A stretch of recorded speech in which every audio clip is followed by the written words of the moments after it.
তাদের অধীনে প্রথম এই উপনির্বাচনে আবার সেই আওয়ামী দুঃশাসনের মতো, এমনকি বিএনপির আমলে 94 যে মাগুরার ইলেকশনের দৃশ্য হয়েছিল, সেই দৃশ্যের মতো গতকালকে নির্বাচনে আবার প্রমাণ হয়েছে কোন দলীয় সরকারের অধীনে নির্বাচন নিরপেক্ষ হবে না।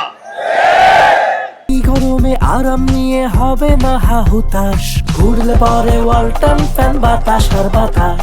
শেরপুরে অনুষ্ঠিত 2টি আসনের উপনির্বাচনে নির্লজ্জভাবে কেন্দ্র দখল, ভোট ডাকাতি, জোর করে ব্যালটে সিল মারা, জাল ভোট দেওয়া এবং আমাদের দলের নেতা কর্মীদের উপর নৃশংসভাবে হামলা আক্রমণ করে অনেক লোককে তারা আহত করেছে। একজন মুমূর্ষু অবস্থায় এখন হসপিটালে তারা সময় কাটাচ্ছে।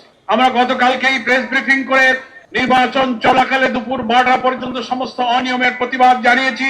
প্রধান নির্বাচন কমিশনের দপ্তরে লিখিতভাবে অভিযোগ জানিয়েছি। আমাদের প্রিয় নেতা, জাতীয় সংসদের বিরোধী দলীয় নেতা আমিনুল জামাত জাতীয় সংসদে তার প্রতিবাদ করেছেন, অধিবেশন শেষে সাংবাদিকদেরকে বলেছেন।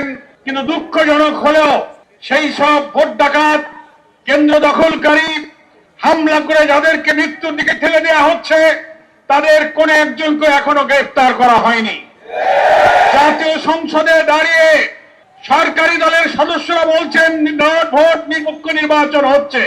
আবার প্রধান নির্বাচন কমিশন তার কার্যালয় থেকে দুঃখের সাথে আমরা লক্ষ্য করলাম, নির্বাচন চলাকালে এত কিছু বলার পরেও তিনি ব্রিফ করে বলছেন সেখানে নির্বাচন শান্তিপূর্ণভাবে হচ্ছে।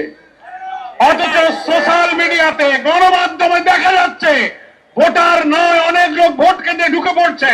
সাংবাদিকরা জিজ্ঞাসা করছেন তুমি ভোটার না, তুমি আসছো কেন? সে পালিয়ে যাচ্ছে। ভোট কেন্দ্রের মধ্যে বস্তা ভরা বিরিয়ানির প্যাকেট, প্রার্থী ঢুকে দেখছে, ব্যালটে সিল মারা, জিজ্ঞাসা করছে প্রিজাইডিং অফিসার কোনো কৈফিয়ত দিতে পারছে না। বহু ছবি সোশ্যাল মিডিয়াতে ছড়িয়ে পড়ার পরও কি করে সাংবিধানিক পদে অধিষ্ঠিত প্রধান নির্বাচন কমিশনার বলেন যে সেই নির্বাচন নিরপেক্ষ হয়েছে? আমরা এর তীব্র নিন্দা জানাই।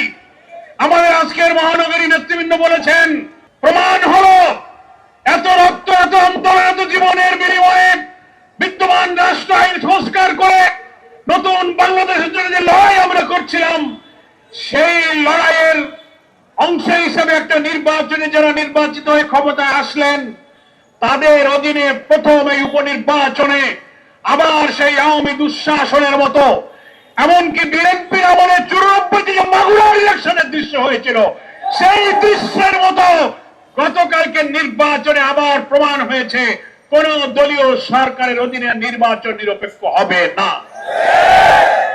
আমরা প্রধান নির্বাচন কমিশনারকে বলবো, আপনি এই 2টি আসনের নির্বাচনকে বাতিল ঘোষণা করুন। যে পরিমাণ অনিয়ম, গুরুতর অভিযোগ সোশ্যাল মিডিয়ায় ছড়িয়ে পড়া ছবি প্রমাণ করে সেই নির্বাচন একতরফা ভাবে বিএনপির প্রার্থীরা দখল করে তারা কেটে কুটে ভর্তি করে